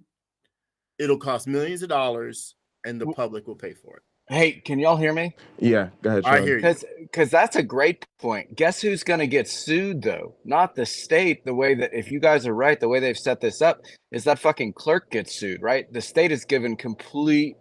If they're saying, from what you guys said, if you're right, the clerk has the choice whether or not they're going to give that person. And to me, that makes the state basically saying, well, you know, they're passing the buck, so to speak, right? Like, why put it on the clerk? What the fuck? Who is this clerk that has the say all to whether I get married to an interracial, have an interracial marriage, or get married to a dude, or get married to whoever the fuck I want to? Why does this clerk have the say? I mean, well, it'll fall on Dark, and it'll be where the state indemnifies the state or the county, indemnifies that employee. Essentially, they're responsible for the actions of that employee. Oh, just like if this employee punched you in the face just because they didn't want to see you that day, or they were having a rough day and they're taking it out on you, you're going to sue the county. Your attorney will sue everybody. Well, that's what I was wondering, because it just seems like, why doesn't the state make a hard line about something? It seems to me that they're passing the, like, oh, well, I we're imagine not really in saying practice, you can't get married. I imagine in practice, Sean, the state will. Somebody. This is important, guys. This is important. I think in practice, the state will. Like, now, that's actually the key thing. You need to see how this plays out, because does this play out that the churches? Because what you expect, this is to give pastors the way out. So a lot of times what happens is the state will not take that out. In other words, the state will say, no, anybody comes to the clerk's office, you issue them a marriage certificate. Oh, well, I don't have to, according to state law, give a homosexual couple. Yeah, they'll be like, okay, you just won't work here, right? Like they'll be clear about it because you're a public employee. And so the public, right? And so the public place will say, no, we serve everybody. It's more that this opens the door for churches and religious organizations and all those people, which is a problem too, right? We need to stop making them the gatekeepers of marriage. People just need to get over getting married in the church, especially non-religious people. You especially need to get over getting married in the church with symbols to the religion that literally stands for discriminating against you. And hates you. Straight up they fucking hate you. Get over it. You don't want to get married in the church. But that's the thing, and that's the interesting test case, Sean, is actually what you said. I wasn't thinking about that because I know this is so targeted at getting pastors out of marrying gay people. But your point, Sean, is that's the real test case. What happens at the county clerks? Do the clerks start doing this? And I imagine they dodge that by just not hiring bigoted clerks. Well, now hold on. I think they're going to hire bigoted clerks, and once it happens, the couple's going to say, well, this is bullshit, we're going to sue. And the state's going to go, oh, well, we're so sorry. We wouldn't have hired a bigoted clerk. I mean, if we would have known, it just doesn't make any sense to me. To me, it seems, just me being me, it seems shady as fuck that they're going to say the clerk is okay to decide, because it makes me think two things. One, they're protecting themselves from any pushback. And two, it seems odd. Like, again, who the fuck is this clerk that has the discretion to say that you, my one black friend, can't marry your wife because it's an interracial or interfaith or whatever it is? Like, who is the clerk to say this? That just seems a very odd law to make. It just doesn't make any sense. Like, well, I'll tell you. So let's let the clerk. What else does the clerk get to decide? Like, if I get a gun license, if I get a driver's license. Oh no. Now that's an excellent point. They cannot stop you from getting a gun license. Well, so why can they stop me from getting married? If you have no criminal record, that's an excellent point. If you have no criminal record that would exclude you, and you are of age, they cannot deny you a gun. But that's a constitutional right. Well, but is that the clerk's decision, or is that the state can't deny me? The clerk doesn't get a say. If it's a gun, so why does the clerk get a say in this? Why does some asshole sitting in an office have the say whether that day, and literally, like, why do I have to go back to that fucking office and make a stink? Why should I have to teach Christians? I don't want to teach Christians. Why should I have to teach Christians? Right? Like I have to teach whoever the goddamn university accepts. Right? Correct. And that's like, I don't, this is what they want. They literally want to open this door to other forms of discrimination. They're not going to stop with this. But it seems like they want to do it without the responsibility, or at least shielding themselves, at least being like, oh, well, that was. It seems they're putting a buffer in between them and the actual laws that they're kind of like, oh, can we get away with this? Yes. The other thing I just want to mention quickly is that Stephanie's always making this point, and this is why this what does the Bible say about homosexuality conversation I find really intolerable when it's had in our community. Because it's a huge form of gaslighting. We are having these problems because of these people. But Stephanie Helms makes this point all the time. Shout out to Stephanie. In the case of our queer community, they are taking away rights they already had. We make the point about if you're a woman, your rights had to be written in later. If you were black, your rights had to be written in even later than that. If you are gay, your rights, which you are not fully having rights until you can get married just like everybody else, were written in yesterday. And what are we doing today? We're trying to take those rights away. Gay people can get married right now in Tennessee. And so this is bad. You know, to your point, my one black friend, maybe this is the worst it's ever been. Hey y'all, I just wanted to say thanks for having me on. Let me listen. And then the last thing I wanted to say is, guess who's not getting hired there? Stephanie, you, me, we're not getting fucking hired, right? No wait. Or we're gonna get fired real quick because I'm letting every motherfucker get married, right? I think you might make a point. One of the things I was told growing up, my father had interesting friends. Let's just say he had very interesting friends, and the conversation about what kind of young man I would grow to be would come up, and they would always often talk about taking jobs as a civil servant, because these jobs pay well, they have pensions, they have health care, they keep you off the street, and so on and so on. And if Black people in mass took these civil service jobs, we are ensuring our rights because we are in the power structure. All I got to say is, if you're in California, walk into a DMV. You can almost count on there's the Black people there are overseeing the DMV. If you need help and you have to see a manager, in my experience, a Black person always walks out. I've been in 7 or 8 DMVs in LA County. And every manager was a Black person that I spoke with if I needed one, or I saw somebody else seem to speak with. So to my dad's friend's point, if a homosexual or the LGBTQ community, if they said, all right, well, let's put ourselves in those positions, because maybe they would be less likely to discriminate against anyone walking in the door and actually look for people who might be problematic for real. You know, if somebody seems a little mentally off, maybe we shouldn't hand them a gun right away. Maybe we should have some sort of review. But if it's just two people that are in love and they want to be married, well, this is no problem. I think maybe there needs to be, granted, you got to do what you want to do in life. I'm a big proponent of that. But maybe the LGBTQ community would be benefited from that sort of plan. Right? So what sort of plan? Putting themselves in those positions, getting those clerk jobs to make sure, yeah, you can come on here. I know. Let's say there's a county called March County. The Underground Railroad of LGBTQ marriages. The Underground Railroad. Yes, exactly. I'm sure they'd come up with a better name. Right, but that's terrible, right? This is not a world we want to go back to. This is not a world we want to go back to. It shouldn't have to be that way, like they needed Under the Rainbow Railroad or something. It shouldn't have to be that way. But if someone's willing to do it.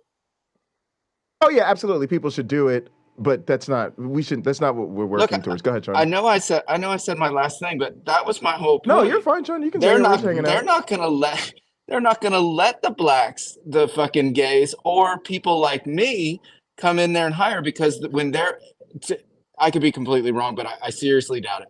Because when they're vetting who that county clerk is, once I start answering, every motherfucker that comes in here is going to get married, whether they're purple, blue, black, or fucking whoever. They are going to instantly find another reason to kick my ass out, because that doesn't, I mean, why would even they propose a law like this unless they desired? Because I feel you, Black, but here's the deal.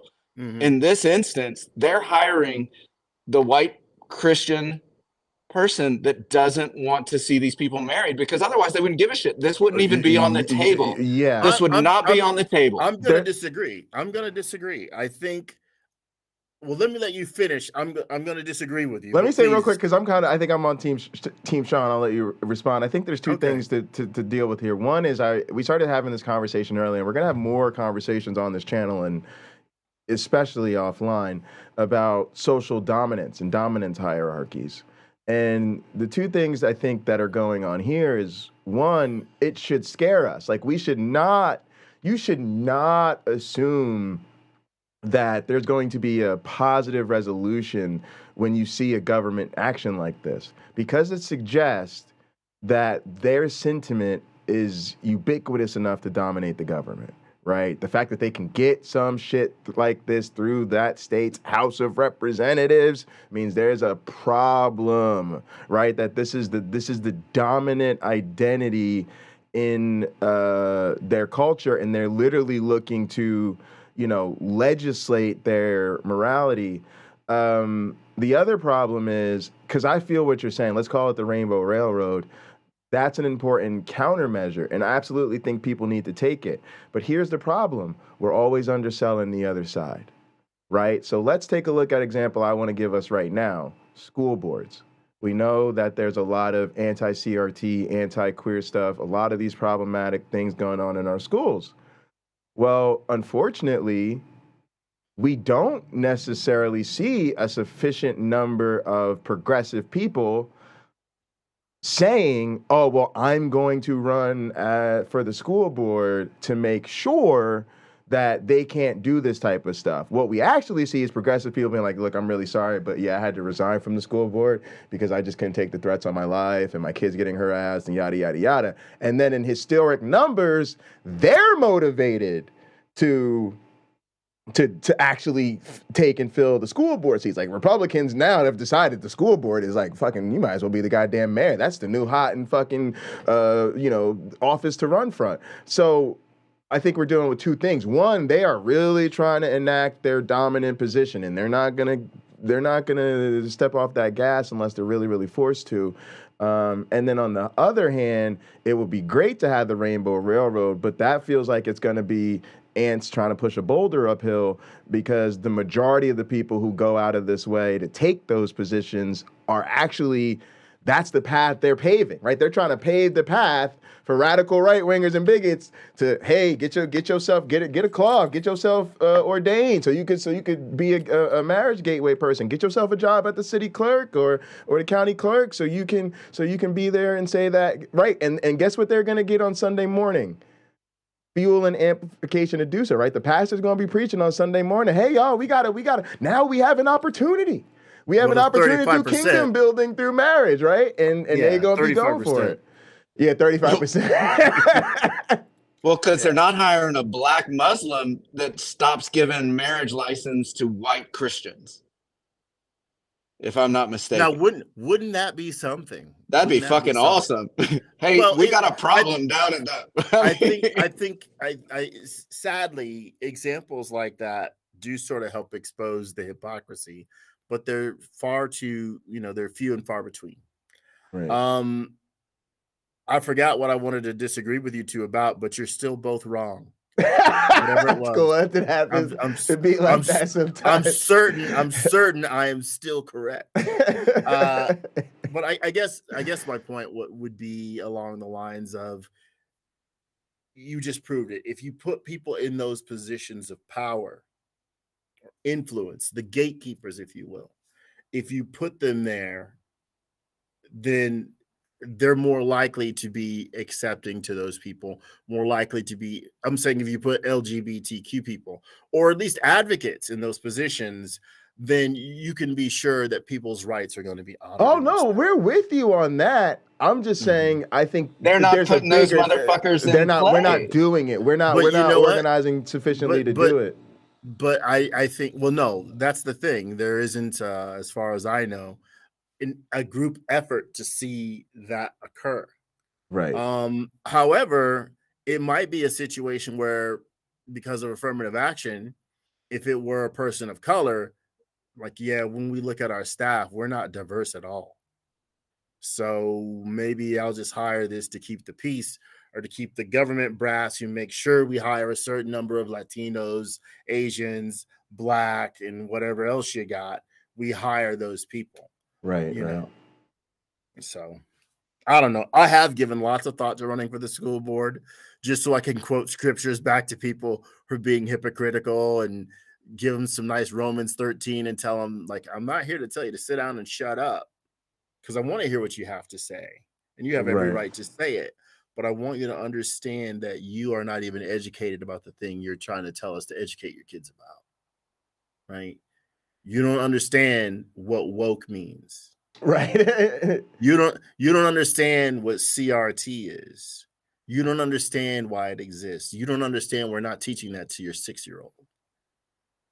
You know, there's all these things that the parents don't have time to learn, don't know, or will never know, or are unwilling, right? They're unwilling to know.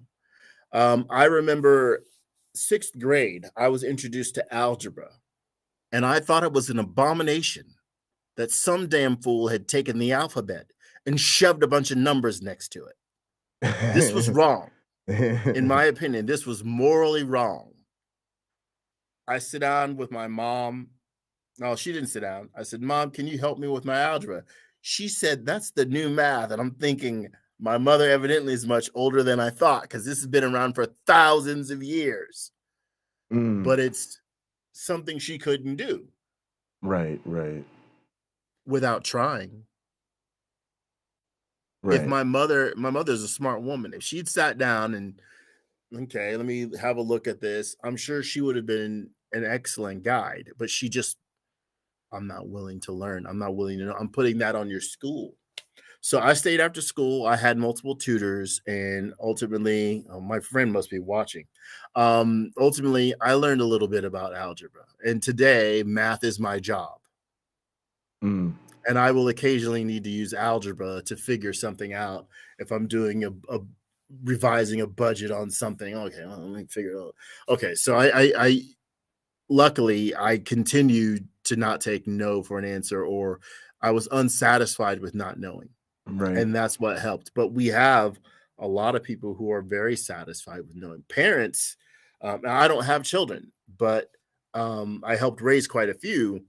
Parents learn to respect what kind of kid they have to some degree. Like my child's inquisitive. If they want to learn something, they really go after it, and they grab on. And it's unlikely that any child is going to be great at everything.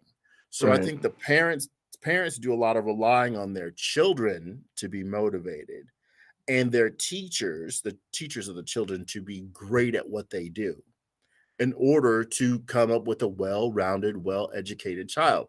As my friend told me yesterday, the kids, she teaches elementary, the kids that she sees coming to school,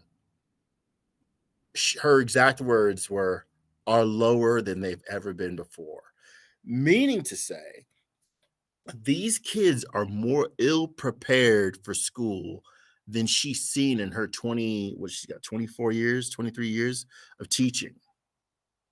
Now, she's in Texas, so nobody's going to be surprised now that I say that, because Texas is actually actively working to miseducate and undereducate its children, much to the detriment of Texas in 20 years, 30 years. They're going to pay for that. But the people who caused the problem are all going to be dead or so old and wealthy that it doesn't matter to them. But it should. You know, they're going to want to leave the house and visit a functioning city. But that's I think the problem might be how do you get people, and I'm sure the Pew people looked at each other funny when they looked at these results. How do we get people to read it? How do we get people to read the Bible, to understand what's in it? Mm-hmm. How do we get people to be compassionate? As I read the Bible for the first time, was and am a compassionate person. And when I saw what I disagreed with again and again and again, I could not, in my good conscience, support what I saw. I could not excuse the behavior of the God of the Bible for slaughtering almost every person on earth. Still, in my mind, that story, the Noah story, it wasn't garbage yet. I didn't know why it was wrong. I didn't know that it had come from another culture. I didn't know that there wasn't geographical proof of this flood at the time that I sat down and read that story in earnest. Right? I just knew this: God couldn't have been right for killing all those people. I don't need to read the rest of the Bible to know that I disagree with that part of the Bible. Right. 100%. So in a book where the main guy, that Jesus fellow, calls people to be loving, and the beauty of that commandment, do unto others as you would have them do unto you. People don't come at Lauren Boebert with that, I guess. They don't come at Marjorie Taylor Greene with that, I guess. They don't come at this law in Tennessee with that, I guess. So I will sometimes here on Hot Program be very critical of the Bible and say, like, it's useful because you can use it to manipulate people with. Right. Religion is useful. You can use it to manipulate people with. Right. And yet one of the greatest things about it is one of the most unappreciated and least used things about it. Getting people to peacefully come together in their despite their differences. You know, I think that is because it's not about that. That's the problem. I know what you're saying, but that's a human ambition. That's not a religious ambition. If you read the Bible, right, every religion is trying to mark their territory, and you, as a believer, are its territory. And if you're not a believer, you're territory to be conquered. And so they don't want a world where atheism exists co-peacefully alongside Christianity. That's not acceptable to them. They think atheism needs to be fixed. If you're an atheist, that's cool. Okay, they're glad that you're not, burning down their door or worshiping Satan or participating in orgies in the streets. They're really glad that you're not one of those atheists. But when they get on church on Sunday morning, you should go to church with them on Sunday morning. You'll get a real quick understanding of how they feel about atheism. It's part of wicked worldliness that needs to be converted. They'll pay to send missionaries halfway off the world. The first thing they're gonna do is brag about converting atheists. They think, and they got beef with Islam. They want to hold hands and sing songs. Oh, it's so nice that y'all are godly. Look, let's just bring up the Middle East. How do y'all feel about Jerusalem? Go. Right? And immediately they're on opposite sides of a holy war that's claiming lives every single day. So the problem is, yes, people want to love. That's what they aspire to. But unfortunately, they're going to their religion to learn how to love and not realizing that's not the goal of your religion. So it would be better for those of us that are aware and are, sufficiently resourced to have a better perspective on this, is to make that really clear to them and then call them out of that so that, hey, now you actually can be part of the team that sees queer people as, why are we still talking about this? That decides that when it comes to distinguishing between the place of women and men in society, we have no use for that conversation any longer. When it comes to racism, we are anti-racist or get off the stage. When it comes to tolerating other religions. We don't believe any of them, but we are not coming against the rights of people of any faith. We actually offer that common interfaith ground that they've been seeking. So I really do think that we sometimes forget that religious people are the victims of their own affiliation, and that we shouldn't necessarily feel bad about encouraging them to leave it behind, because ultimately they most of us genuinely believe they'll be better off without it. And while it may be uncomfortable at first, we don't actually think they're losing very much. No. Right? I mean, we're asking them to let go of something that isn't true, right? It's like telling a 45-year-old man to, stop that, his imaginary friend isn't really helping him fall asleep at night. It's a sleeping pills. We know if he accepts that the imaginary friend isn't there, it might bother him a little bit, but as long as he continues to take those sleeping pills, he will get some rest. He'll wake up the next morning and eventually he'll reach his desired goal. He'll be good to go. Yeah. That's true.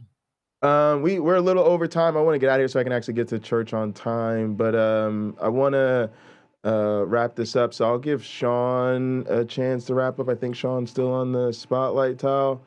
Sean, where are you at overall about what the Bible says about homosexuality and what should be our response to it, I guess? I think it's all bullshit. Summed it up nice. The reason I came onto the spotlight in the first place was because when you guys were talking about the drag queens versus the priests, it's the answer to the priest is like, well, we're all sinners, we're all broken, blah blah blah blah, whatever. And the drag queens, why isn't it the same response to them, right? Like, why isn't it? I just don't. Anyways, no, that's a really good point, Sean. Well, it's hypocrisy. It's real simple.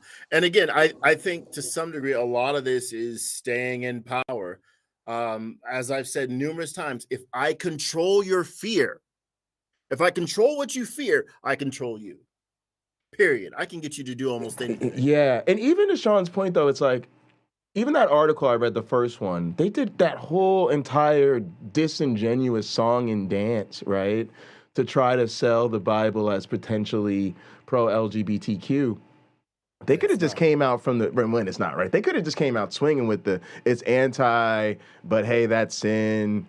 We let everybody else in the church unharassed, and let's just do the same period in the story. And I'd have been with that, but to me, it's like they can't even take an honest approach about it because, and again, that reveals the problem. The reason they can't say that why is because they have to address the book, because they know the book's the problem. So they know they can't keep selling people biblical Christianity without addressing the problems that the Bible itself is causing. So ultimately, you got to get rid of the Bible. I want to ask you guys about something because you brought it up, my one black friend. I thought it was so brilliant, and I want to hear. I do need to use the restroom, but you just called me brilliant, so. I'll wait. I'll say what's up, and then I'll get Sean's response, and then you can come back and close this out. But you talked about. Let's actually, they're so worried about grooming. All right, cool. Let's jump on the bandwagon. We're worried about grooming too. Let's suggest that churches now actually have an internal dialogue about grooming. No pretension, no even mention of harm done by the church. Right? I'm not even saying that. We're not going to get up there. You don't have to confess your sins and tell us all the bad things you've done. I don't require any of that. All we're going to do is we're going to go with your narrative. Y'all are all hearing about grooming in the news. Grooming is terrible. We just want to make sure there's no grooming going on in our church, right? Because they want to make sure there's no masturbating going on in their church, no adultery, right? They want to make sure there's, right? They check in. They got accountability partners for every goddamn thing else. Sean, here's the question for you so my one black friend can go pee. What does an evangelical minister stay when my one black friend lays out this anti-grooming program in the church? Oh, I have no idea. My church experience is so limited compared to you guys. I really don't know, and I think it's depending on the church, depending on the minister. they're all going to rationalize it or Jesus in their own way, right? Like the various different ways that they'll Christian this idea of grooming, or it goes back to the drag queens for me, right? Like one thing, they're always going to protect their own, and they're always going to have something like I think Jon Stewart said it best. He's like, if you need to play that interview at some point, I think, but he literally talks about the children being molested by kids, by priests, and he's like, you don't give a fuck about anything but your guns, right? Like, it's obvious you don't care about children, Right. and I think that's a big thing, because they don't care about children if they care more about the drag queens, because it has nothing to do with the kids. Priests are actively molesting children on a regular basis. Drag queens are not. Right. It has to do with protecting themselves and protecting their church and the fears that I guess the congregation has, in my opinion. There's so many people scared of gays and drag queens and whatnot. And if they're not, they can pick a church that's totally accepting of drag queens and gays. I'll maybe, Sean, this is Sure. this is something to do with it. If I can go out and get a gun to protect myself, I can feel empowered that I own a gun. If I take gun safety courses and understand how my gun works, how to keep it in good repair, how to shoot it accurately and practice at that, I can feel more empowered. But when it comes to church, I'm assuming everything's okay. Mm-hmm. It doesn't. I don't worry about a guy breaking into a house 3 blocks from my house and then thinking one day they're coming to my house to take steal my Hellcat out of the driveway or whatever. Right. I'm not thinking about that. I'm worried about that. I'm not worried about what happens Right. in church. Right. So I don't have to feel like I have any power because God is watching over me. Well, come on, guy. You don't need the gun either because God is watching over you, right?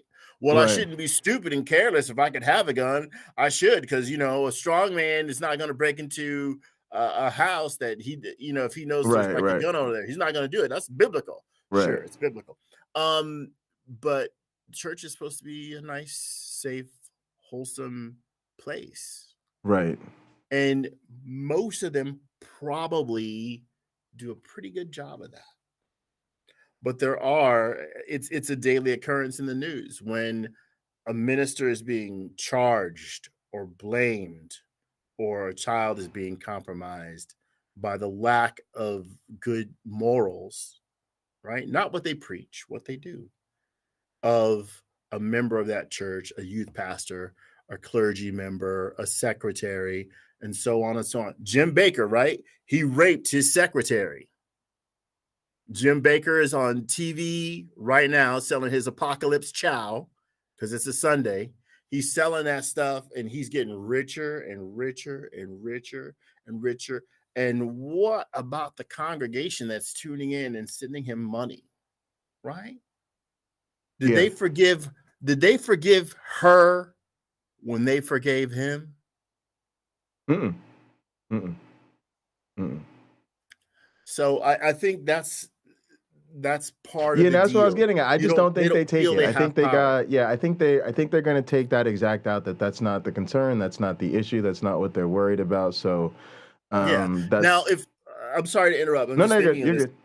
If the person who cared about their guns, using the Jon Stewart quote that Sean provided, if they cared about their guns and their kid got raped by the preacher at their church, and they took that gun to church and they shot that preacher in the head, shouting out that he's a hypocrite, this guy attacked my child, abused my child, and then shot him in the head. If that's what they were doing with their guns, I think we would see a dramatic decline in abuse.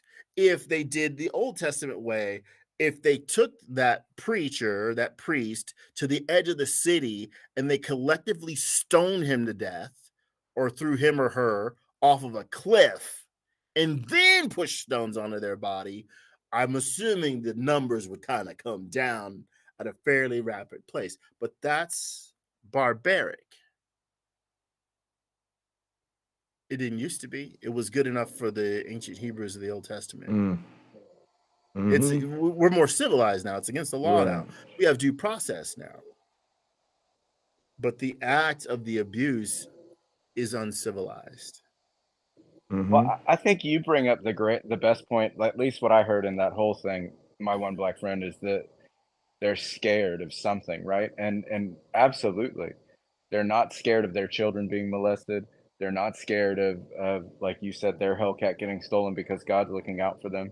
I worked for this guy that was completely anti-gun, and he believes that he didn't carry any guns and to protect himself or his family, because if someone broke into his house and started stabbing his wife, then it was God's will, right? And that was the first time I'd seen that sort of extremism. I was like, "Fuck, that's extreme." That is, to me, like, he was like, whatever God wills, right? Like, if my wife's being stabbed to death and he willed her to go, but it was just that's how sick he was with it and that particular family. But I think what scares them is the trans community, at least right now, because it's such a hot button in the politics or in the news they watch, the media they listen to. It's what they're talking about, and that scares them. And that's what you said, that whole thing. It is because they're not scared. If I control your fear, I control what you do. That's it. Yeah, that's it. And it's really easy. And it's amazing when you look statistically, right? Like, Christians are doing most religious people, just because of the amount of religious people there are, they're doing the majority of the molesting, right? Like, it's and they should on be the numbers, scared.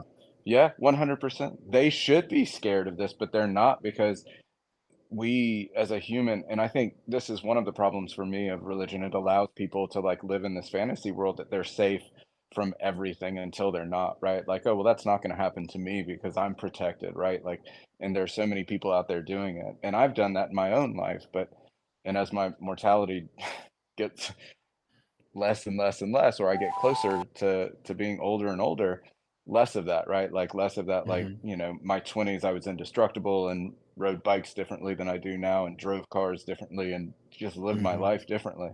But I think there are a lot of people out there that all of they don't have those common day-to-day fears, because they're embossed by this God belief that there will be something better in the next life, right? So that, and to me, that's a kind of terrible way for if there is no Jesus, if there is no like fucking afterlife, that's a terrible way to live, because we don't take this as seriously as we should, whether it be medicine, whether it be safety, whether it be any of these issues. Yeah, sorry, I know that's kind of a sideline to that, but that's just no, it's okay. It's all right. I just got to get out of here so I can get this get to my meeting. Appreciate you, Sean. Thanks, and see y'all later. Thanks so everyone for watching. All right, gang, it's that time. You got to come in together. Look, what I can tell you is it's a transformative experience, but it's a call to action. Like anything else in the community, you have to do something different to get a different experience. So it's time to take that step.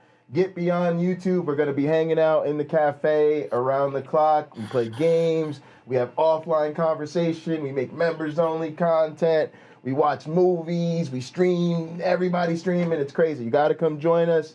And we'll get you set up. The link is pinned in the chat. It's also the Bundy Ranch link down in the description. We're trying to get as many people in here as we can fit. So go ahead and join us. Otherwise, please do like the video, subscribe to this channel, my channel, subscribe to my One Black Friends channel, subscribe to the Hot Program channel. Those links are also in the description. And otherwise, we'll see you next time. So be good to yourselves and each other. All right, we'll see you later, gang. All right, take care. Bye-bye. All right, Pocket Locker, I sent you my